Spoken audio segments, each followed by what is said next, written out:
Chapter 8. I couldn't sleep all night. A foghorn was groaning incessantly on the sound, and I tossed half sick between grotesque reality and savage, frightening dreams. Toward dawn I heard a taxi go up Gatsby's Drive, and immediately I jumped out of bed and began to dress. I felt that I had something to tell him, something to warn him about, and morning would be too late. Crossing his lawn, I saw that his front door was still open, and he was leaning against a table in the hall, heavy with dejection or sleep. "Nothing happened," he said wanly. I waited, and about 4 o'clock she came to the window and stood there for a minute, and then turned out the light.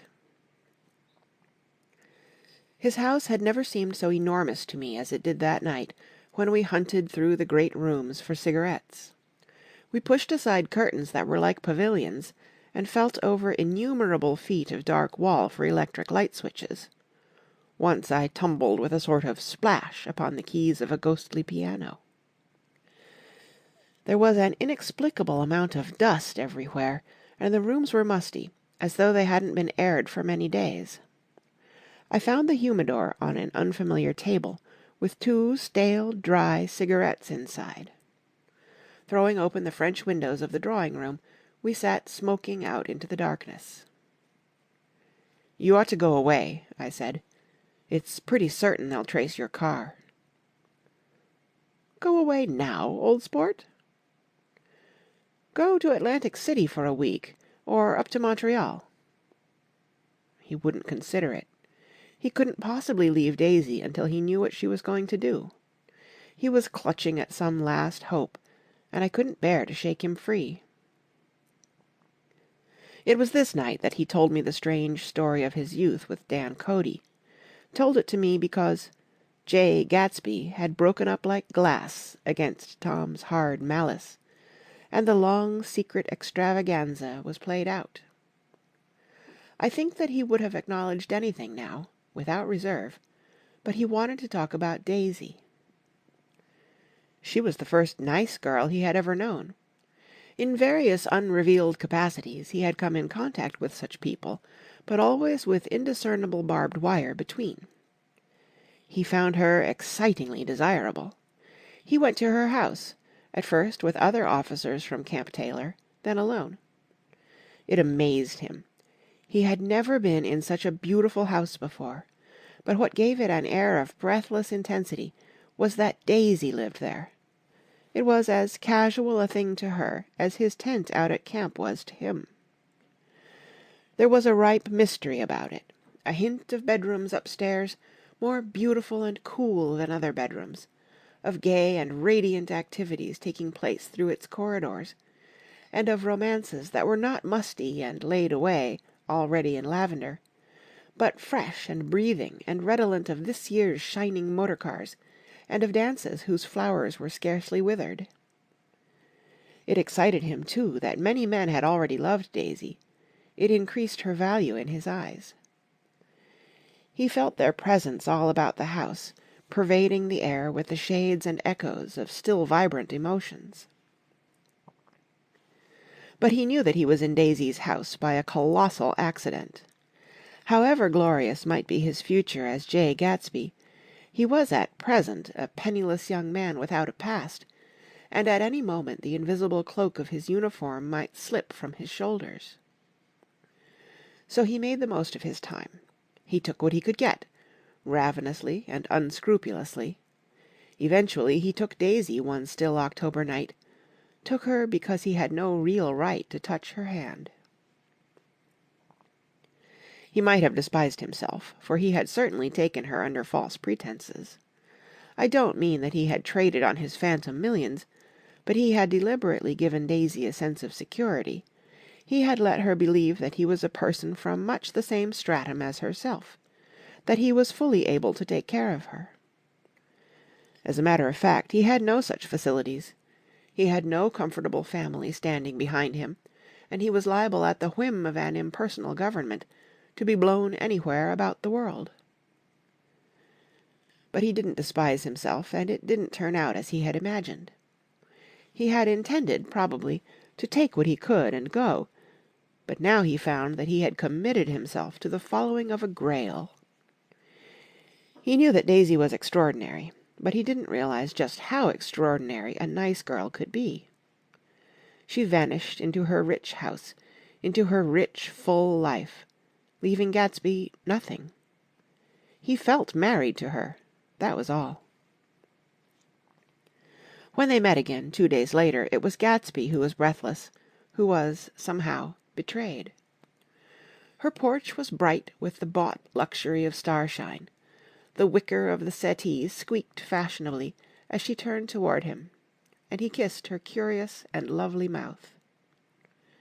She had caught a cold, and it made her voice huskier and more charming than ever, and Gatsby was overwhelmingly aware of the youth and mystery that wealth imprisons and preserves, of the freshness of many clothes, and of Daisy, gleaming like silver, safe and proud above the hot struggles of the poor. "I can't describe to you how surprised I was to find out I loved her, old sport. I even hoped for a while that she'd throw me over, but she didn't, because she was in love with me, too. She thought I knew a lot, because I knew different things from her. Well, there I was, way off my ambitions, getting deeper in love every minute, and all of a sudden I didn't care. What was the use of doing great things, if I could have a better time telling her what I was going to do?"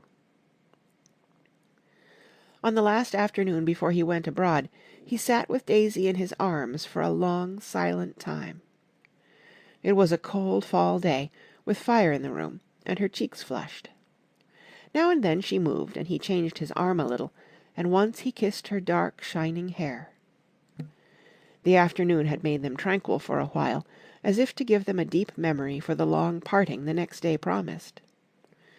They had never been closer in their month of love, nor communicated more profoundly one with another than when she brushed silent lips against his coat's shoulder, or when he touched the end of her fingers, gently, as though she were asleep.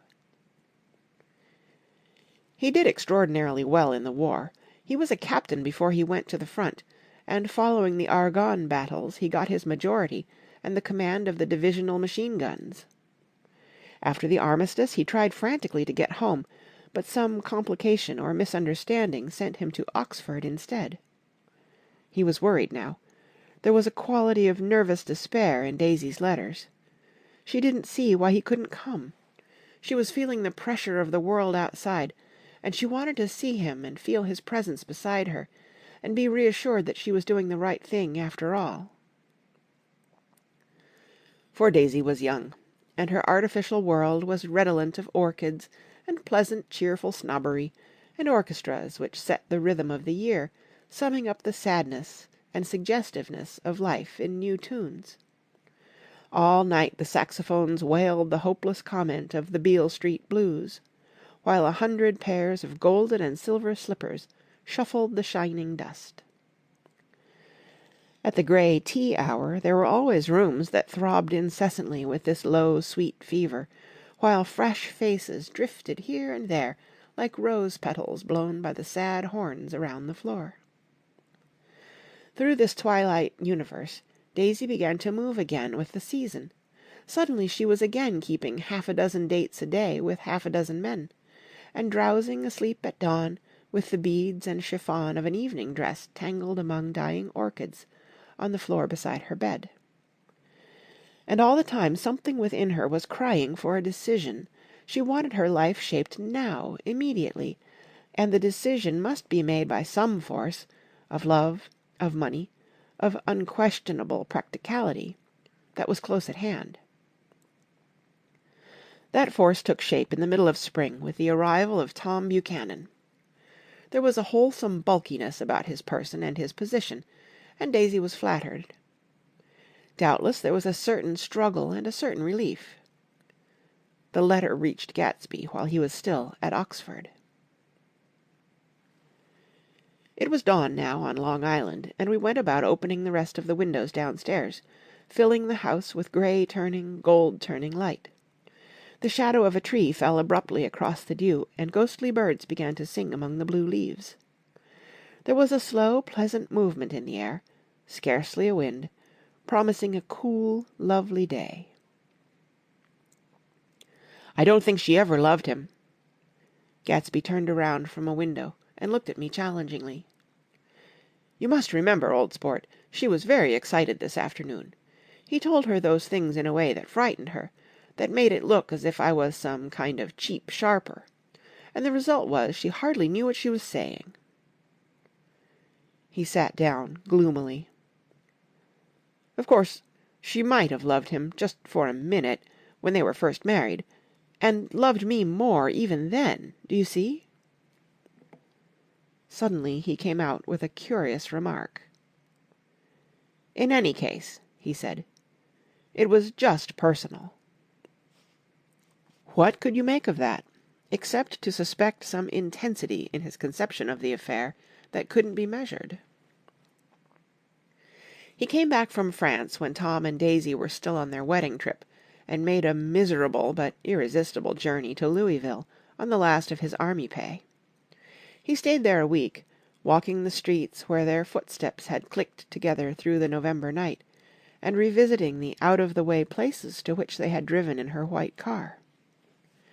Just as Daisy's house had always seemed to him more mysterious and gay than other houses, so his idea of the city itself, even though she was gone from it, was pervaded with a melancholy beauty. He left feeling that if he had searched harder he might have found her, that he was leaving her behind. The day coach, he was penniless now, was hot. He went out to the open vestibule and sat down on a folding chair, and the station slid away and the backs of unfamiliar buildings moved by. Then out into the spring fields, where a yellow trolley raced them for a minute, with people in it who might once have seen the pale magic of her face along the casual street.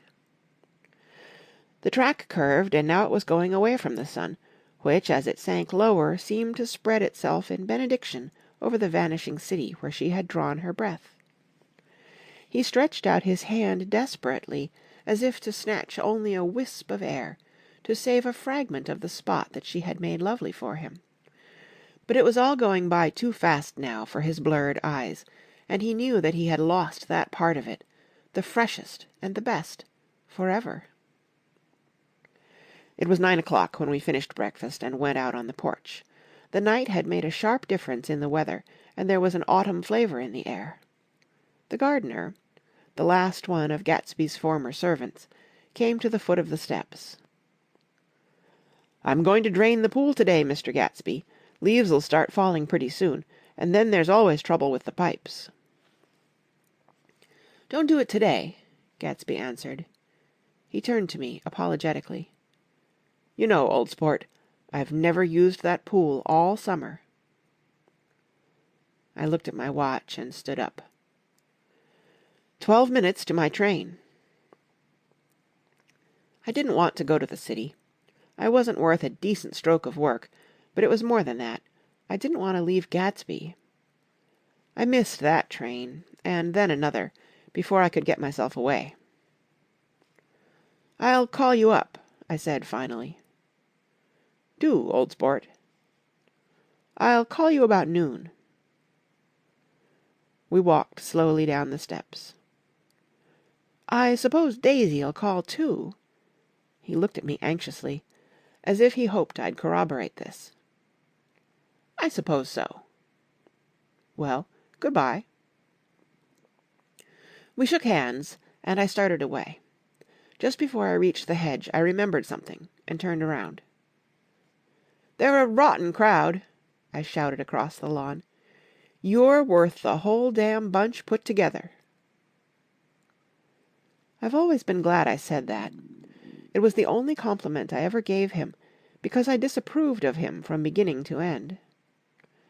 First he nodded politely, and then his face broke into that radiant and understanding smile, as if we'd been in ecstatic cahoots on that fact all the time.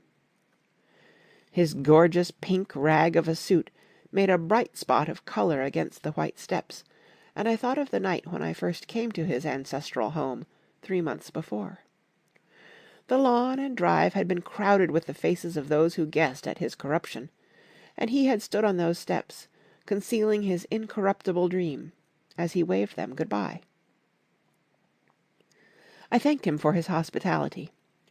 We were always thanking him for that, I and the others. "Good-bye," I called. "I enjoyed breakfast, Gatsby." Up in the city, I tried for a while to list the quotations on an interminable amount of stock. Then I fell asleep in my swivel chair. Just before noon the phone woke me, and I started up with sweat breaking out on my forehead. It was Jordan Baker. She often called me up at this hour, because the uncertainty of her own movements between hotels and clubs and private houses made her hard to find in any other way. Usually her voice came over the wire as something fresh and cool, as if a divot from a green golf links had come sailing in at the office window, but this morning it seemed harsh and dry. "I've left Daisy's house," she said. "I'm at Hempstead, and I'm going down to Southampton this afternoon." Probably it had been tactful to leave Daisy's house, but the act annoyed me, and her next remark made me rigid. "You weren't so nice to me last night."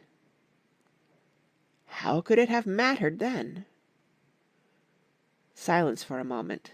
Then, "However, I want to see you." "I want to see you too." "Suppose I don't go to Southampton, and come into town this afternoon?"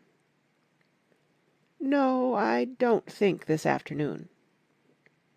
"Very well." "It's impossible this afternoon. Various—" We talked like that for a while, and then abruptly we weren't talking any longer. I don't know which of us hung up with a sharp click, but I know I didn't care. I couldn't have talked to her across a tea-table that day if I'd never talked to her again in this world. I called Gatsby's house a few minutes later, but the line was busy. I tried 4 times. Finally, an exasperated central told me the wire was being kept open for long distance from Detroit. Taking out my timetable, I drew a small circle around the 3:50 train. Then I leaned back in my chair and tried to think. It was just noon. When I passed the ash heaps on the train that morning, I had crossed deliberately to the other side of the car. I supposed there'd be a curious crowd around there all day, with little boys searching for dark spots in the dust, and some garrulous man telling over and over what had happened, until it became less and less real even to him, and he could tell it no longer, and Myrtle Wilson's tragic achievement was forgotten. Now I want to go back a little and tell what happened at the garage after we left there the night before. They had difficulty in locating the sister, Catherine. She must have broken her rule against drinking that night, for when she arrived she was stupid with liquor and unable to understand that the ambulance had already gone to Flushing. When they convinced her of this, she immediately fainted, as if that was the intolerable part of the affair. Someone, kind or curious, took her in his car and drove her in the wake of her sister's body. Until long after midnight a changing crowd lapped up against the front of the garage, while George Wilson rocked himself back and forth on the couch inside. For a while the door of the office was open, and everyone who came into the garage glanced irresistibly through it. Finally someone said it was a shame, and closed the door. Michaelis and several other men were with him, first 4 or 5 men, later 2 or 3 men. Still later, Michaelis had to ask the last stranger to wait there 15 minutes longer, while he went back to his own place and made a pot of coffee. After that he stayed there alone with Wilson until dawn. About 3 o'clock the quality of Wilson's incoherent muttering changed. He grew quieter, and began to talk about the yellow car. He announced that he had a way of finding out whom the yellow car belonged to, and then he blurted out that a couple of months ago his wife had come from the city with her face bruised and her nose swollen. But when he heard himself say this, he flinched and began to cry, "Oh, my God!" again, in his groaning voice. Michaelis made a clumsy attempt to distract him. "How long have you been married, George? Come on there, try and sit still a minute and answer my question. How long have you been married?" 12 years. "Ever had any children? Come on, George, sit still. I asked you a question. Did you ever have any children?" The hard brown beetles kept thudding against the dull light, and whenever Michaelis heard a car go tearing along the road outside, it sounded to him like the car that hadn't stopped a few hours before. He didn't like to go into the garage, because the workbench was stained where the body had been lying, so he moved uncomfortably around the office. He knew every object in it before morning, and from time to time sat down beside Wilson, trying to keep him more quiet. "Have you got a church you go to sometimes, George? Maybe even if you haven't been there for a long time? Maybe I could call up the church and get a priest to come over and he could talk to you, see?" "Don't belong to any." "You ought to have a church, George, for times like this. You must have gone to church once. Didn't you get married in a church? Listen, George, listen to me. Didn't you get married in a church?" "That was a long time ago." The effort of answering broke the rhythm of his rocking. For a moment he was silent. Then the same half-knowing, half-bewildered look came back into his faded eyes. "Look in the drawer there," he said, pointing at the desk. "Which drawer?" "That drawer, that one." Michaelis opened the drawer nearest his hand. There was nothing in it but a small, expensive dog-leash, made of leather and braided silver. It was apparently new. "This?" he inquired, holding it up. Wilson stared and nodded. "I found it yesterday afternoon. She tried to tell me about it, but I knew it was something funny." "You mean your wife bought it?" "She had it wrapped in tissue paper on her bureau." Michaelis didn't see anything odd in that, and he gave Wilson a dozen reasons why his wife might have bought the dog-leash. But conceivably Wilson had heard some of these same explanations before from Myrtle, because he began saying, "Oh, my God," again in a whisper. His comforter left several explanations in the air. "Then he killed her," said Wilson. His mouth dropped open suddenly. "Who did?" "I have a way of finding out." "You're morbid, George," said his friend. "This has been a strain to you, and you don't know what you're saying. You'd better try and sit quiet till morning." "He murdered her." "It was an accident, George." Wilson shook his head. His eyes narrowed and his mouth widened slightly with the ghost of a superior "I know," he said definitely. "I'm one of these trusting fellas, and I don't think any harm to nobody, but when I get to know a thing, I know it. It was the man in that car. She ran out to speak to him and he wouldn't stop." Michaelis had seen this, too, but it hadn't occurred to him that there was any special significance in it. He believed that Mrs. Wilson had been running away from her husband, rather than trying to stop any particular car. "How could she have been like that?" "She's a deep one," said Wilson, as if that answered the question. "Ah—" He began to rock again, and Michaelis stood twisting the leash in his hand. "Maybe you got some friend that I could telephone for, George." This was a forlorn hope. He was almost sure that Wilson had no friend. There was not enough of him for his wife. He was glad a little later when he noticed a change in the room, a blue quickening by the window, and realized that dawn wasn't far off. About 5 o'clock it was blue enough outside to snap off the light.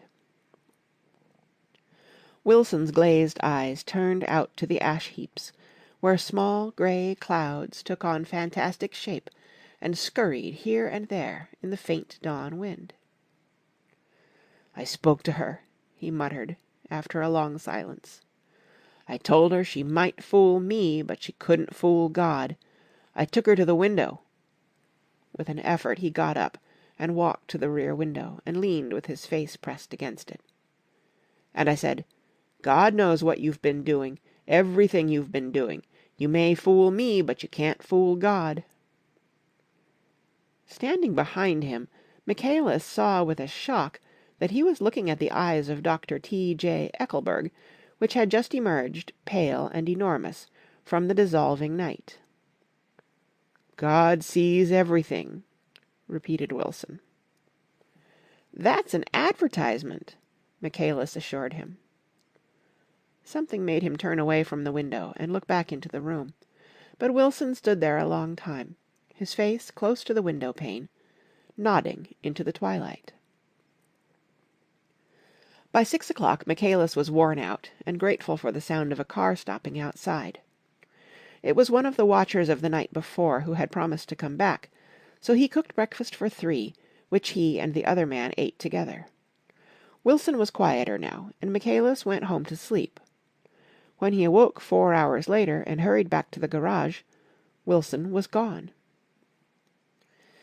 His movements, he was on foot all the time, were afterward traced to Port Roosevelt and then to Gad's Hill, where he bought a sandwich that he didn't eat and a cup of coffee. He must have been tired and walking slowly, for he didn't reach Gad's Hill until noon. Thus far there was no difficulty in accounting for his time. There were boys who had seen a man acting sort of crazy, and motorists at whom he stared oddly from the side of the road. Then for 3 hours he disappeared from view. The police, on the strength of what he said to Michaelis, that he had a way of finding out, supposed that he spent that time going from garage to garage thereabout, inquiring for a yellow car. On the other hand, no garage man who had seen him ever came forward, and perhaps he had an easier, surer way of finding out what he wanted to know. By 2:30 he was in West Egg, where he asked someone the way to Gatsby's house. So by that time he knew Gatsby's name. At 2 o'clock Gatsby put on his bathing suit and left word with the butler that if anyone phoned, word was to be brought to him at the pool. He stopped at the garage for a pneumatic mattress that had amused his guests during the summer, and the chauffeur helped him pump it up. Then he gave instructions that the open car wasn't to be taken out under any circumstances, and this was strange, because the front right fender needed repair. Gatsby shouldered the mattress and started for the pool. Once he stopped and shifted it a little, and the chauffeur asked him if he needed help, but he shook his head, and in a moment disappeared among the yellowing trees. No telephone message arrived, but the butler went without his sleep and waited for it until 4 o'clock, until long after there was anyone to give it to, if it came. I have an idea that Gatsby himself didn't believe it would come, and perhaps he no longer cared. If that was true, he must have felt that he had lost the old warm world, paid a high price for living too long with a single dream. He must have looked up at an unfamiliar sky through frightening leaves and shivered as he found what a grotesque thing a rose is, and how raw the sunlight was upon the scarcely created grass. A new world, material without being real, where poor ghosts, breathing dreams like air, drifted fortuitously about, like that ashen, fantastic figure gliding toward him through the amorphous trees. The chauffeur, he was one of Wolfsheim's protégés, heard the shots. Afterward he could only say that he hadn't thought anything much about them. I drove from the station directly to Gatsby's house, and my rushing anxiously up the front steps was the first thing that alarmed anyone. But they knew then, I firmly believe. With scarcely a word said, 4 of us, the chauffeur, butler, gardener, and I, hurried down to the pool. There was a faint, barely perceptible movement of the water as the fresh flow from one end urged its way toward the drain at the other. With little ripples that were hardly the shadows of waves, the laden mattress moved irregularly down the pool. A small gust of wind that scarcely corrugated the surface was enough to disturb its accidental course with its accidental burden. The touch of a cluster of leaves revolved it slowly, tracing, like the leg of a compass, a thin red circle in the water. It was after we started with Gatsby toward the house that the gardener saw Wilson's body a little way off in the grass. And the Holocaust was complete. End of Chapter 8. Read by Kara Schallenberg, www.kray.org, on Saturday, January 16th, 2021, in Union City, California.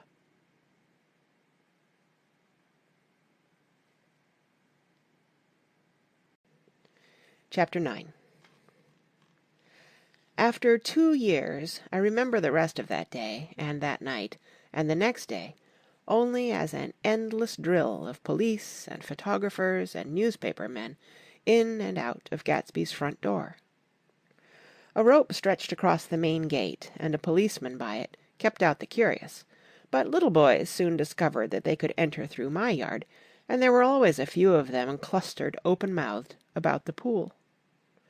Someone with a positive manner, perhaps a detective, used the expression "madman" as he bent over Wilson's body that afternoon, and the adventitious authority of his voice set the key for the newspaper reports next morning. Most of those reports were a nightmare, grotesque, circumstantial, eager, and untrue. When Michaelis's testimony at the inquest brought to light Wilson's suspicions of his wife, I thought the whole tale would shortly be served up in racy pasquinade, but Catherine, who might have said anything, didn't say a word. She showed a surprising amount of character about it, too, looked at the coroner with determined eyes, under that corrected brow of hers, and swore that her sister had never seen Gatsby, that her sister was completely happy with her husband, that her sister had been into no mischief whatever. She convinced herself of it, and cried into her handkerchief, as if the very suggestion was more than she could endure. So Wilson was reduced to a man deranged by grief, in order that the case might remain in its simplest form. And it rested there. But all this part of it seemed remote and unessential. I found myself on Gatsby's side, and alone. From the moment I telephoned news of the catastrophe to West Egg Village, every surmise about him, and every practical question, was referred to me. At first I was surprised and confused. Then, as he lay in his house and didn't move or breathe or speak, hour upon hour, it grew upon me that I was responsible because no one else was interested. Interested, I mean, with that intense personal interest to which everyone has some vague right at the end. I called up Daisy half an hour after we found him, called her instinctively and without hesitation. But she and Tom had gone away early that afternoon, and taken baggage with them. Left no address? No. Say when they'd be back? No.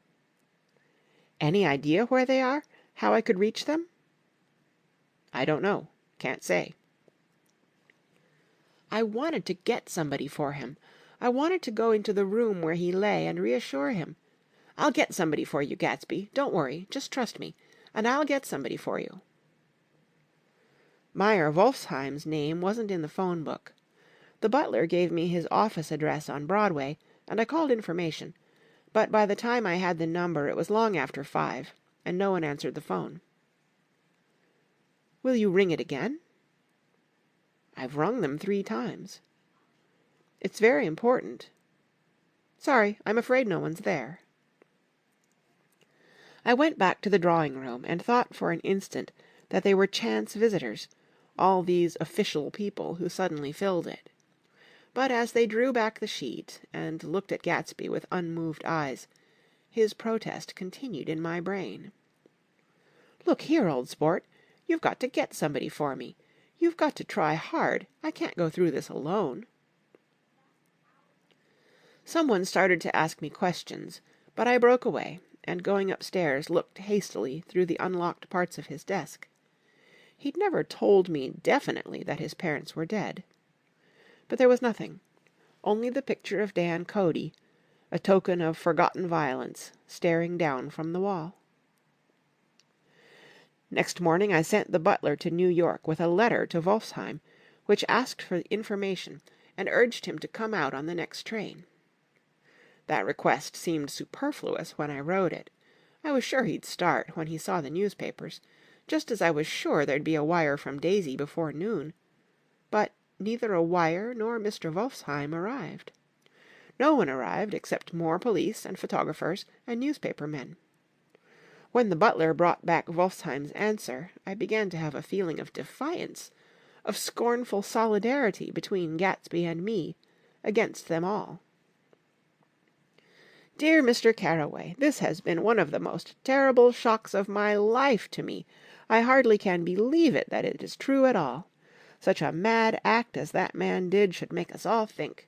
I cannot come down now, as I am tied up in some very important business, and cannot get mixed up in this thing now. If there is anything I can do a little later, let me know in a letter by Edgar. I hardly know where I am when I hear about a thing like this, and am completely knocked down and out. Yours truly, Meyer Wolfsheim." And then hasty addenda beneath. "Let me know about the funeral, etc. Do not know his family at all." When the phone rang that afternoon, and long distance said Chicago was calling, I thought this would be Daisy at last, but the connection came through as a man's voice, very thin and far away. "This is Slagle speaking." "Yes?" The name was unfamiliar. "Hell of a note, isn't it? Get my wire?" "There haven't been any wires." "Young Park's in trouble," he said rapidly. "They picked him up when he handed the bonds over the counter. They got a circular from New York giving 'em the numbers just 5 minutes before. What do you know about that, hey? You never can tell in these hick towns." "Hello!" I interrupted breathlessly. "Look here, this isn't Mr. Gatsby. Mr. Gatsby's dead." There was a long silence on the other end of the wire, followed by an exclamation, then a quick squawk as the connection was broken. I think it was on the third day that a telegram signed Henry C. Gatz arrived from a town in Minnesota. It said only that the sender was leaving immediately and to postpone the funeral until he came. It was Gatsby's father, a solemn old man, very helpless and dismayed, bundled up in a long, cheap ulster against the warm September day. His eyes leaked continuously with excitement, and when I took the bag and umbrella from his hands, he began to pull so incessantly at his sparse grey beard that I had difficulty in getting off his coat. He was on the point of collapse, so I took him into the music room and made him sit down while I sent for something to eat. But he wouldn't eat, and the glass of milk spilled from his trembling hand. "I saw it in the Chicago newspaper," he said. "It was all in the Chicago newspaper. I started right away." "I didn't know how to reach you." His eyes, seeing nothing, moved ceaselessly about the room. "It was a madman," he said. "He must have been mad." "Wouldn't you like some coffee?" I urged him. "I don't want anything. I'm all right now, Mr. Carraway." "Well, I'm all right now. Where have they got Jimmy?" I took him into the drawing-room, where his son lay, and left him there. Some little boys had come up on the steps and were looking into the hall. When I told them who had arrived, they went reluctantly away. After a little while Mr. Gatz opened the door and came out, his mouth ajar, his face flushed slightly, his eyes leaking isolated and unpunctual tears. He had reached an age where death no longer has the quality of ghastly surprise, and when he looked around him now for the first time, and saw the height and splendour of the hall and the great rooms opening out from it into other rooms, His grief began to be mixed with an awed pride.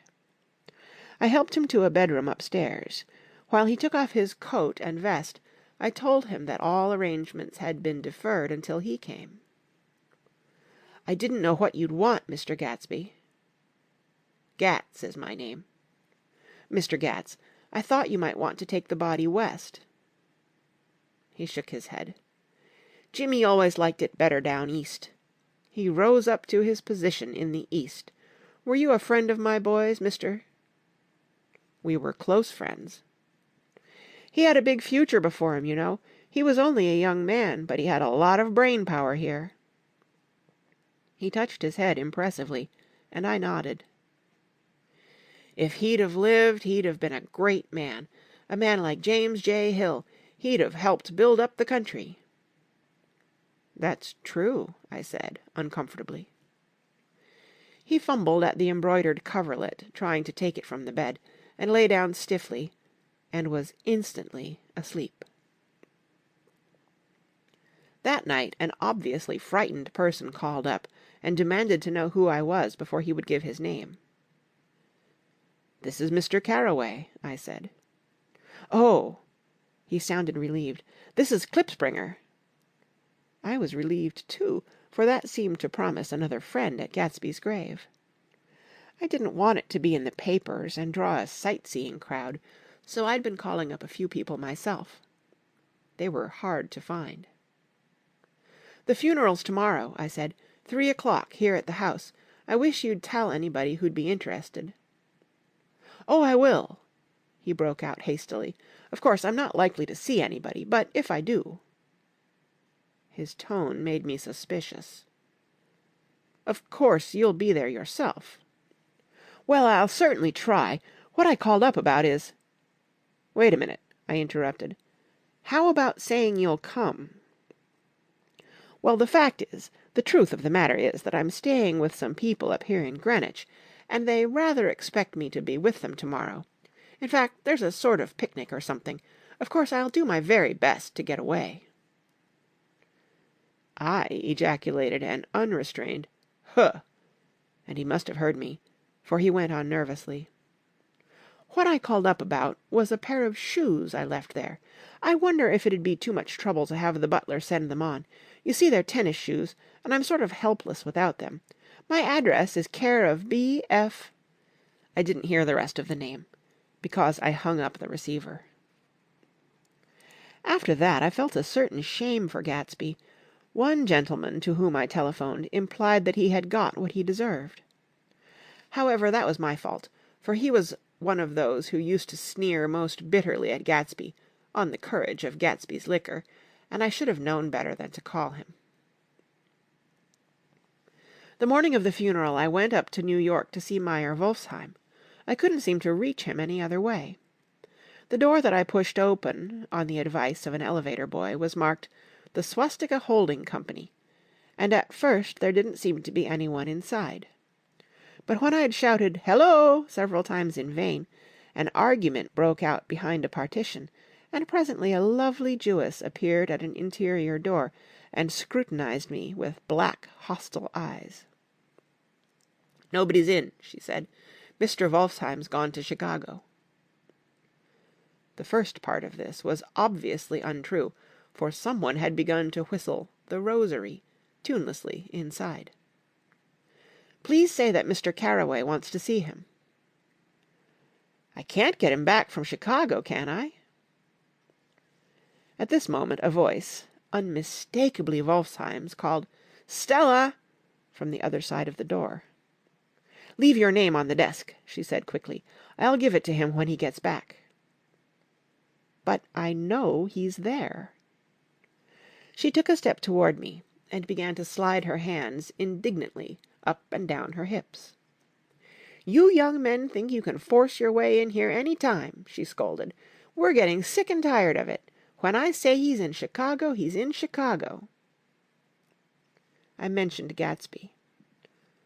"Oh!" She looked at me over again. "Will you just... What was your name?" She vanished. In a moment Meyer Wolfsheim stood solemnly in the doorway, holding out both hands. He drew me into his office, remarking in a reverent voice that it was a sad time for all of us, and offered me a cigar. "My memory goes back to when I first met him," he said. "A young major just out of the army and covered over with medals he got in the war. He was so hard up he had to keep on wearing his uniform because he couldn't buy some regular clothes. First time I saw him was when he came into Weinbrenner's pool room at 43rd Street and asked for a job. He hadn't eat anything for a couple of days. 'Come on, have some lunch with me,' I said. He ate more than $4 worth of food in half an hour." "Did you start him in business?" I inquired. "Start him? I made him." "Oh." "I raised him up out of nothing, right out of the gutter. I saw right away he was a fine-appearing, gentlemanly young man, and when he told me he was an Oxford, I knew I could use him good. I got him to join up in the American Legion, and he used to stand high there. Right off he did some work for a client of mine up to Albany. We were so thick like that in everything." He held up 2 bulbous fingers. "Always together." I wondered if this partnership had included the World Series transaction in 1919. "Now he's dead," I said after a moment. "You were his closest friend, so I know you'll want to come to his funeral this afternoon." "I'd like to come." "Well, come then." The hair in his nostrils quivered slightly, and as he shook his head his eyes filled with tears.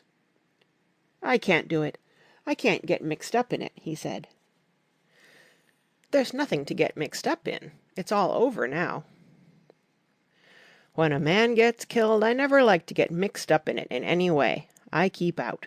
When I was a young man it was different. If a friend of mine died, no matter how, I stuck with them to the end. You may think that sentimental, but I mean it. To the bitter end." I saw that for some reason of his own he was determined not to come, so I stood up. "Are you a college man?" he inquired suddenly. For a moment I thought he was going to suggest a connection, but he only nodded and shook my hand. "Let us learn to show our friendship for a man when he is alive, and not after he is dead," he suggested. "After that, my own rule is to let everything alone." When I left his office, the sky had turned dark, and I got back to West Egg in a drizzle. After changing my clothes, I went next door and found Mr. Gats walking up and down excitedly in the hall. His pride in his son, and in his son's possessions, was continually increasing, and now he had something to show me. "Jimmy sent me this picture." He took out his wallet with trembling fingers. "Look there." It was a photograph of the house, cracked in the corners and dirty with many hands. He pointed out every detail to me eagerly. "Look there!" and then sought admiration from my eyes. He had shown it so often that I think it was more real to him now than the house itself. "Jimmy sent it to me. I think it's a very pretty picture. It shows up well." "Very well. Had you seen him lately?" "He come out to see me 2 years ago and bought me the house I live in now. Of course we was broke up when he run off from home, but I see now there was a reason for it. He knew he had a big future in front of him. And ever since he made a success he was very generous with me." He seemed reluctant to put away the picture, held it for another minute, lingeringly, before my eyes. Then he returned the wallet and pulled from his pocket a ragged old copy of a book called Hopalong Cassidy. "Look here, this is a book he had when he was a boy. It just shows you." He opened it at the back cover and turned it around for me to see. On the last fly-leaf was printed the word Schedule, and the date September 12, 1906, and underneath, "Rise from bed, 6 a.m. Dumbbell exercise and wall scaling, 6:15 to 6:30. Study electricity, etc., 7:15 to 8:15. Work, 8:30 to 4:30 p.m. Baseball and sports, 4:30 to 5. Practice elocution, poise, and how to attain it, 5 to 6. Study needed inventions, 7 to 9. General resolves, no wasting time at Shafter's or a name indecipherable. No more smoking or chewing. Bath every other day. Read one improving book or magazine per week. Save $5, crossed out, $3 per week. Be better to parents. I come across this book by accident, said the old man. It just shows you, don't it? It just shows you. Jimmy was bound to get ahead. He always had some resolves like this or something. Do you notice what he's got about improving his mind? He was always great for that. He told me I ate like a hog once, and I beat him for it. He was reluctant to close the book, reading each item aloud, and then looking eagerly at me. I think he rather expected me to copy down the list for my own use. A little before 3, the Lutheran minister arrived from Flushing, and I began to look involuntarily out the windows for other cars. So did Gatsby's father. And as the time passed, and the servants came in and stood waiting in the hall, his eyes began to blink anxiously, and he spoke of the rain in a worried, uncertain way.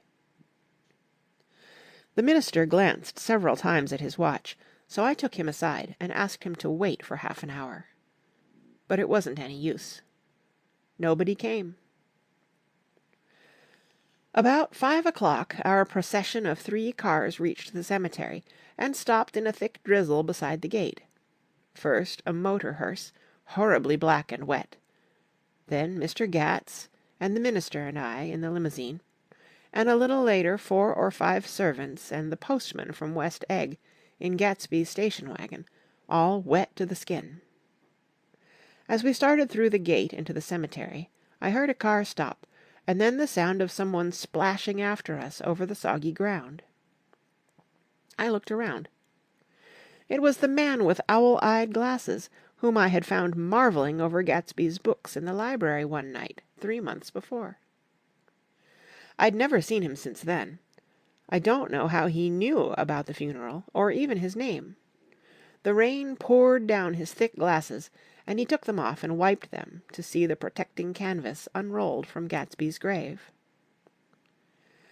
I tried to think about Gatsby then for a moment, but he was already too far away, and I could only remember, without resentment, that Daisy hadn't sent a message or a flower. Dimly I heard someone murmur, "Blessed are the dead that the rain falls on," and then the owl-eyed man said, "Amen to that," in a brave voice. We straggled down quickly through the rain to the cars. Owl Eyes spoke to me by the gate. "I couldn't get to the house," he remarked. Neither could anybody else. "Go on!" He started. "Why, my God, they used to go there by the hundreds!" He took off his glasses and wiped them again, outside and in. "The poor son of a bitch," he said. One of my most vivid memories is of coming back west from prep school, and later from college, at Christmas time. Those who went farther than Chicago would gather in the old dim Union Station at 6 o'clock of a December evening, with a few Chicago friends, already caught up into their own holiday gaieties, to bid them a hasty good-bye. I remember the fur coats of the girls returning from Miss This or That's, and the chatter of frozen breath, and the hands waving overhead as we caught sight of old acquaintances, and the matchings of invitations. "Are you going to the Ordways? The Herseys? The Schultzes?" And the long green tickets clasped tight in our gloved hands. And last the murky yellow cars of the Chicago, Milwaukee, and St. Paul Railroad, looking cheerful as Christmas itself on the tracks beside the gate. When we pulled out into the winter night and the real snow, our snow began to stretch out beside us and twinkle against the windows, and the dim lights of small Wisconsin stations moved by, a sharp, wild brace came suddenly into the air. We drew in deep breaths of it as we walked back from dinner through the cold vestibules, unutterably aware of our identity with this country for one strange hour, before we melted indistinguishably into it again. That's my Middle West. Not the wheat, or the prairies, or the lost Swede towns, but the thrilling returning trains of my youth, and the street lamps and sleigh bells in the frosty dark, and the shadows of holly wreaths thrown by lighted windows on the snow. I am part of that, a little solemn with the feel of those long winters, a little complacent from growing up in the Carraway house in a city where dwellings are still called through decades by a family's name. I see now that this has been a story of the West. After all, Tom and Gatsby, Daisy and Jordan and I were all Westerners, and perhaps we possessed some deficiency in common which made us subtly unadaptable to Eastern life. Even when the East excited me most, even when I was most keenly aware of its superiority to the bored, sprawling, swollen towns beyond the Ohio, with their interminable inquisitions which spared only the children and the very old, even then it had always for me a quality of distortion. West Egg, especially, still figures in my more fantastic dreams.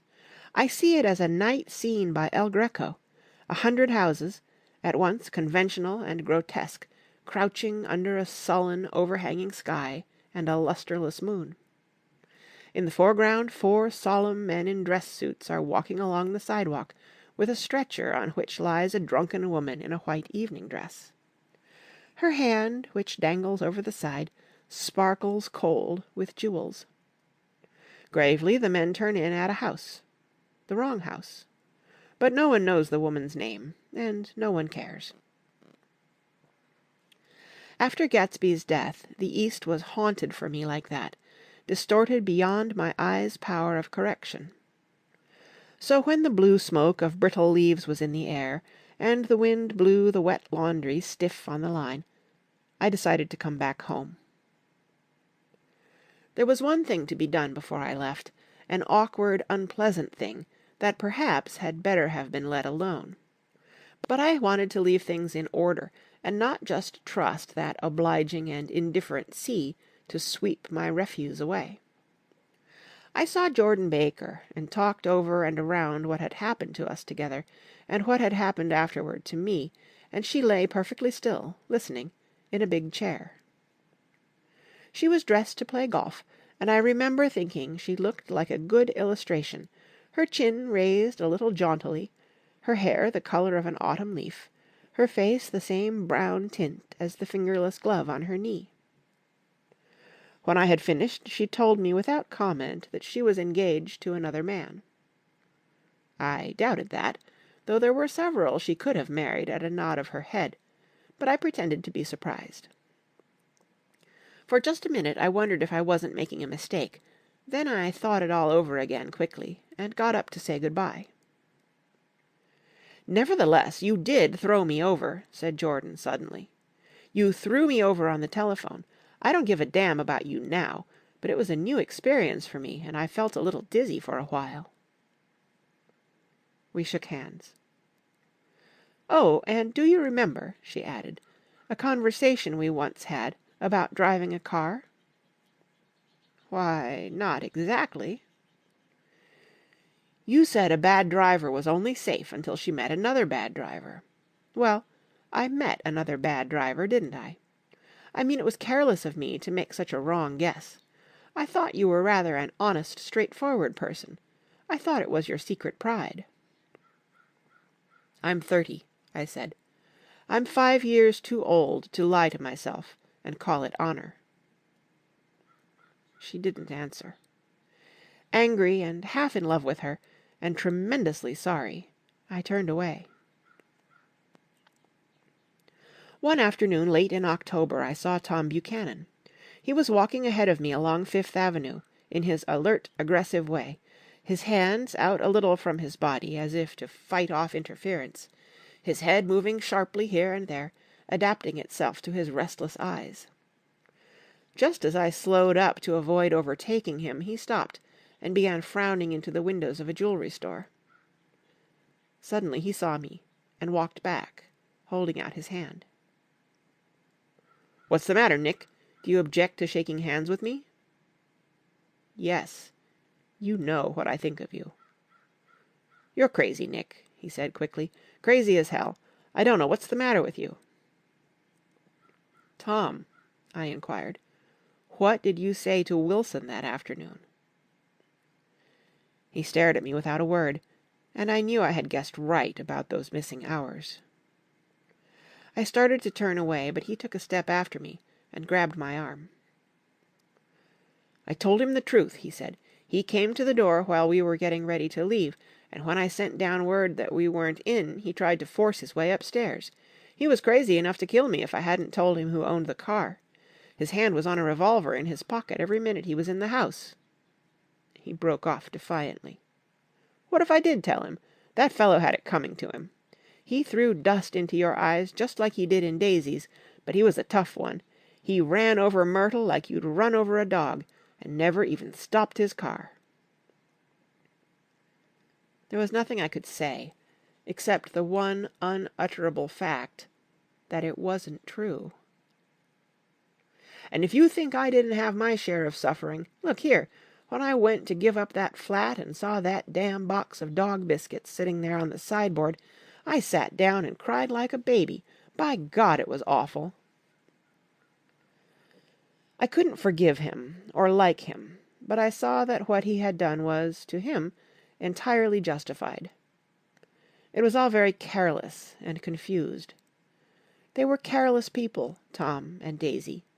They smashed up things and creatures, and then retreated back into their money, or their vast carelessness, or whatever it was that kept them together, and let other people clean up the mess they had made. I shook hands with him. It seemed silly not to, for I felt suddenly as though I were talking to a child. Then he went into the jewelry store to buy a pearl necklace, or perhaps only a pair of cuff buttons, rid of my provincial squeamishness forever. Gatsby's house was still empty when I left. The grass on his lawn had grown as long as mine. One of the taxi drivers in the village never took a fare past the entrance gate without stopping for a minute and pointing inside. Perhaps it was he who drove Daisy and Gatsby over to East Egg the night of the accident, and perhaps he had made a story about it all his own. I didn't want to hear it, and I avoided him when I got off the train. I spent my Saturday nights in New York because those gleaming, dazzling parties of his were with me so vividly that I could still hear the music and the laughter, faint and incessant, from his garden, and the cars going up and down his drive. One night I did hear a material car there, and saw its lights stop at his front steps. But I didn't investigate. Probably it was some final guest who had been away at the ends of the earth and didn't know that the party was over.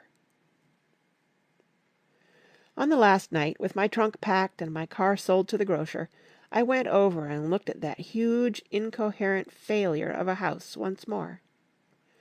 On the white steps an obscene word, scrawled by some boy with a piece of brick, stood out clearly in the moonlight, and I erased it, drawing my shoe raspingly along the stone. Then I wandered down to the beach and sprawled out on the sand. Most of the big shore places were closed now, and there were hardly any lights except the shadowy, moving glow of a ferry boat across the Sound. And as the moon rose higher, the inessential houses began to melt away, until gradually I became aware of the old island here that flowered once for Dutch sailors' eyes, a fresh green breast of the New World. Its vanished trees, the trees that had made way for Gatsby's house, had once pandered in whispers to the last and greatest of all human dreams. For a transitory enchanted moment, man must have held his breath in the presence of this continent, compelled into an aesthetic contemplation he neither understood nor desired, face to face for the last time in history with something commensurate to his capacity for wonder. And as I sat there brooding on the old unknown world, I thought of Gatsby's wonder when he first picked out the green light at the end of Daisy's dock. He had come a long way to this blue lawn, and his dream must have seemed so close that he could hardly fail to grasp it. He did not know that it was already behind him, somewhere back in that vast obscurity beyond the city, where the dark fields of the Republic rolled on under the night. Gatsby believed in the green light, the orgastic future that year by year recedes before us. It eluded us then, but that's no matter. Tomorrow we will run faster, stretch out our arms farther, and one fine morning... So we beat on, boats against the current, borne back ceaselessly into the past. End of Chapter 9, and the end of The Great Gatsby by F. Scott Fitzgerald. Recorded by Kara Schallenberg, www.kray.org, on Saturday, January 16th, 2021, in Union City, California.